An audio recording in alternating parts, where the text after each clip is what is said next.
आप सभी को आचार्य सुशील कुमार की ओर से सुप्रभात।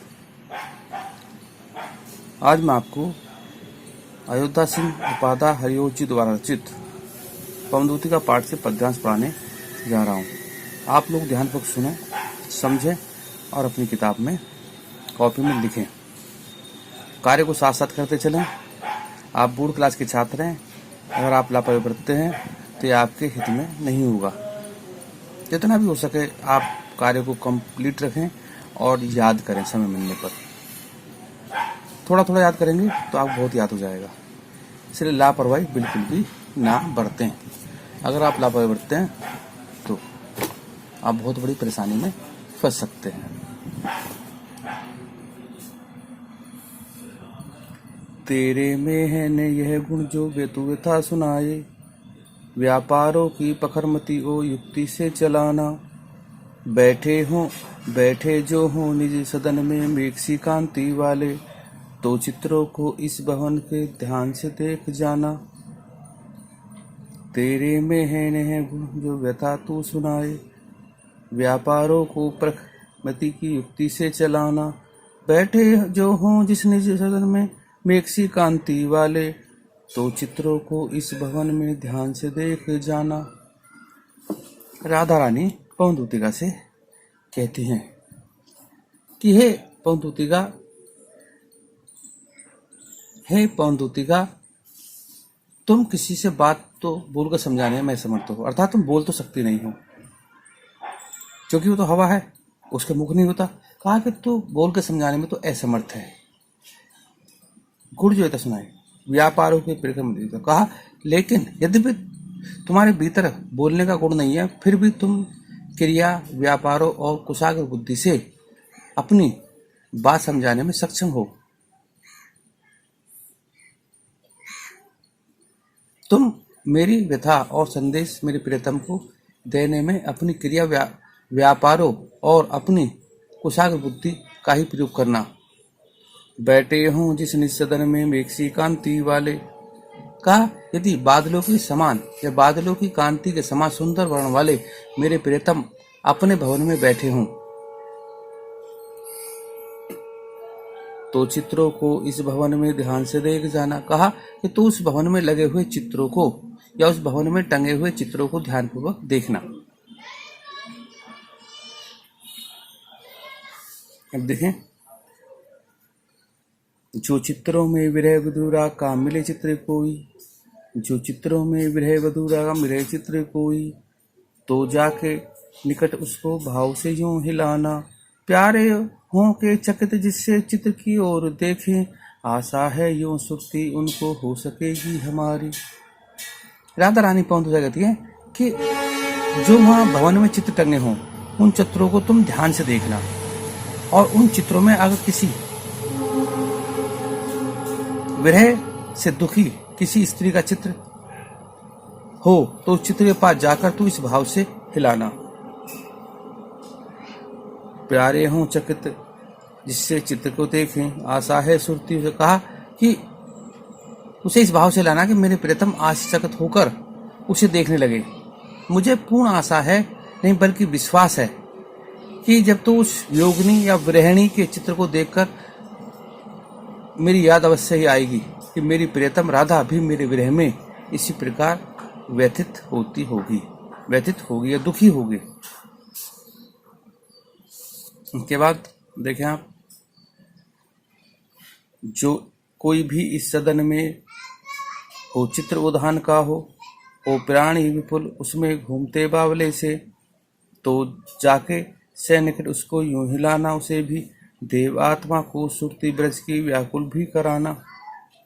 राधा रानी कहती है कि जो कोई हो सदन में उद्यान करते, यदि उन घर में लगे चित्रों में कोई चित्र बाग बगीचे का दिखाई दे और प्राणी विपुल घूमते बावले से, और कहा जिसमें सभी प्राणी व्याकुल होकर पागलों के समान इधर उधर घूम रहे हों, तो जाके शेख ने कहा तो उस चित्र के पास जाकर भी उसे इस भाव से हिलाना। देवात्मा सुरती ब्रज का, तो कहा उसे इस भाव से लाना है तुझे कि उन देवात्मा श्री कृष्ण को उनके विरह में व्याकुल ब्रज के प्राणियों की याद दिलाने में सफल हो जाएगी। ये इसका अर्थ था। अब मैं इसका अर्थ एक बार फिर से आपको बताना चाह रहा हूँ, आप ध्यानपूर्वक देखें उसे।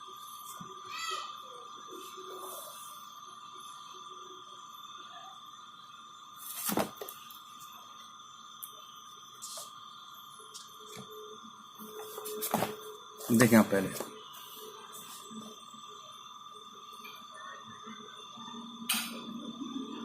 पहले प्रसंग, आप प्रसंग देखेंगे। प्रसंग, राधिका ने अपना संदेश अपने प्रियतम श्री कृष्ण तक भेजने के लिए पवन को दूतिका बनाया है। राधिका ने अपने संदेश को अपने प्रियतम श्री कृष्ण तक भेजने के लिए पवन को दूतिका बनाया है। उन्होंने उसे श्री कृष्ण तक जाने का मार्ग भी सुझाया है। अब वे पवन को समझा रही हैं कि तुम्हारे मुख तो है नहीं, तो तुम मेरे संदेश को अपने विभिन्न क्रिया व्यापारों के द्वारा उन्हें समझा देना। इसी का वर्णन इस पंक्तियों में हुआ है। व्याख्या देखें।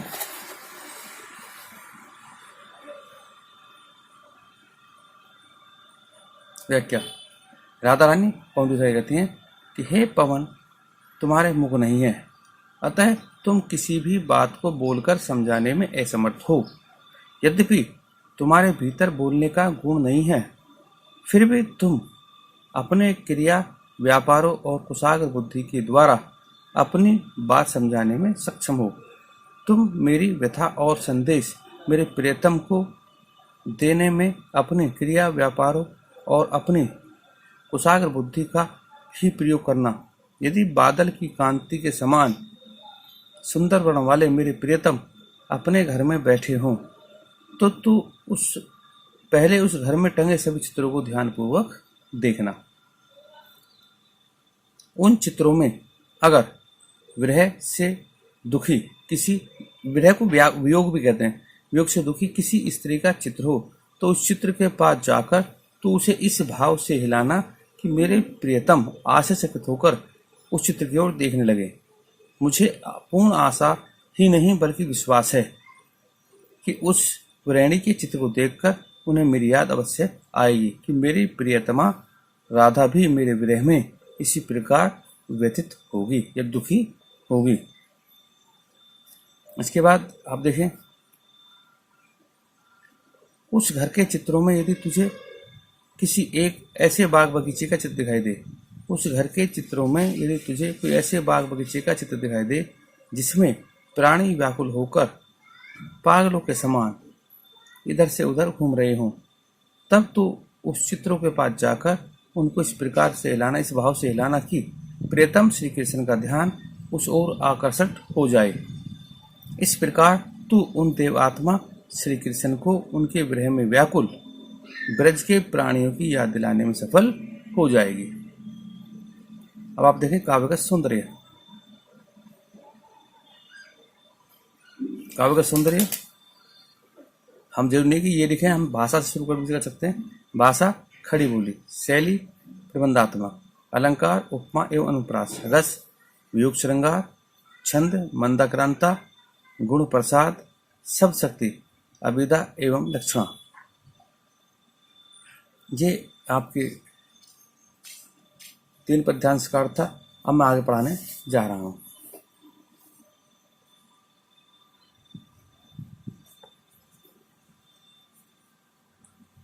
कोई प्यारा कुसुम कुमला के में जो पड़ा हो, तो प्यारे के चरण में डाल देना उसी को।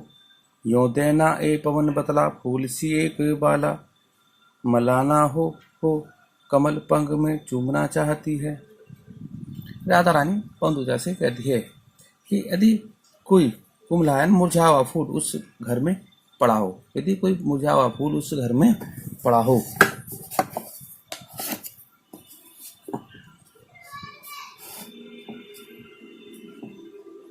तो मेरे प्रियतम तो तू उस मुरझाए हुए फूल को मेरे प्रियतम के चरणों में लाकर डाल देना। यो देना ए पवन पतला फूल सी एक बाला, और तुम्हें नहीं बताना कि इस फूल के समान एक सुकोमल बाला, इस फूल के समान कोई सुकोमल बाला मलान हो कमल, कहा मलिन मुख से आपके कमल रूपी पैरों को चूमना चाहती है। मलिन मुख से आपके कमल रूपी पैरों को चूमना चाहती है। जो प्यारे मंजू उपवन में वाटिका में खड़े हों, जो प्यारे मंजू उपवन या वाटिका में खड़े हों, छिद्रों में जो कुणित करना वेणुषा की चक्को, यो होवेगी सुरती उनको स्वर्गोपाना की, जो है वंशी श्रवण रुचि से दीर्घ उत्कंठा होती। राधा रानी पहुंच जाती है। जो प्यारे मंजू उपवन, कहे कि मेरे प्रियतम किसी बाग या बगीचे में खड़े हों, यदि मेरे किसी बाग या बगीचे में खड़े हों और वो बाग बगीचा बांसों का हो, छिद्रों में कर्णित वेणु से कहा, तो छिद्रों में जाकर या उन छिद्रों से पार होकर बांसुरी की तरह बजना, वेणु साकीच को कहा, वेणु मतलब बांसुरी है, बांसुरी तरह बजना। यो होवेगी सुरती सर्वगोपाना की, कहा तो जब तू ऐसा करेगी तो उन्हें सभी गोपियों का स्मरण होगा, सभी गोपियों की याद आएगी। जो है वंशी रसों से दीर्घ उत्कंठा उठती, जो प्रिय की बांसुरी सुनने की इच्छा से बहुत व्याकुल हो जाया करती थी, जो मेरे प्रियतम श्री कृष्ण की बांसुरी सुनने की इच्छा से बहुत व्याकुल हो जाया करती थी। इसके बाद लाके फूले कमल दल को श्याम के सामने ही, थोड़ा थोड़ा विपुल जल से व्यग्र हो डुबाना, यो देना ए भागने जतला एक अम्बुंजा नेत्रा,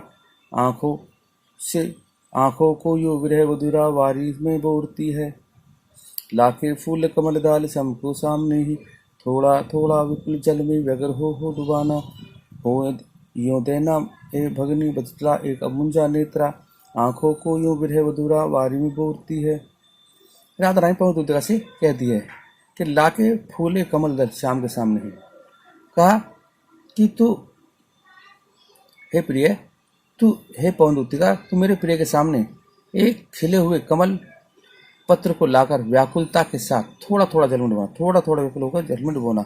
यो देना भगनी, भगनी मैंने बहन होता है, जतला भी नहीं उतरा, और हे बहन तुम्हें ये बताने की कोशिश करना, और हे बहन तुम इस प्रकार उन्हें बताने की कोशिश करना कि अंबुजा नेत्र मतलब कमल जैसे नेत्र वाली राधा आंखों को विभ्रम बोलती है। कहा कमल जैसे नेत्र वाली राधा अपने वियोग में दुखी होकर अपनी आंखों में हमेशा आंसू भरे रहती है। अब इसका मैं आपको अर्थ बताने जा रहा हूँ, आप ध्यान को देखें।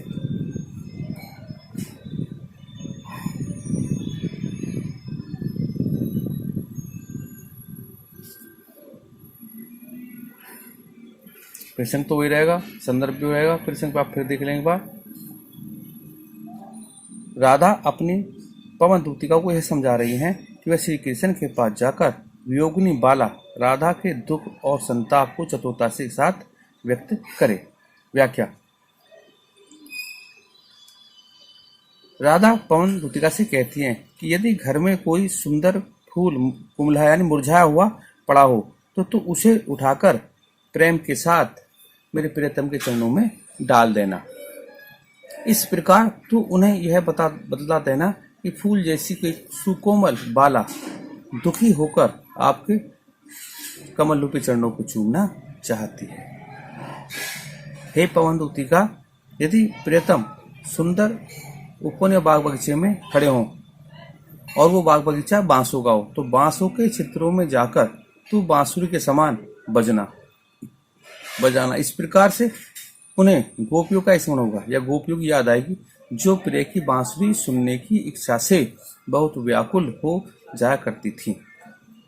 इसके बाद हे पवन दूतिका, राधा रानी पवन दूतिका कहती है, हे पवन दूतिका, प्रिय के सामने एक खिले हुए कमल पत्र को लाकर व्याकुलता से थोड़ा थोड़ा जल में डुबोना। हे बहन, इस प्रकार तुम्हें नहीं बताने की कोशिश करना कि कमल जैसी नेत्र वाली राधा अपने वियोग में अपनी आंखों को दुखी होकर अपनी आंखों को आंसुओं में इसी प्रकार डुबोती रहती है या आंसुपूरित रखती है।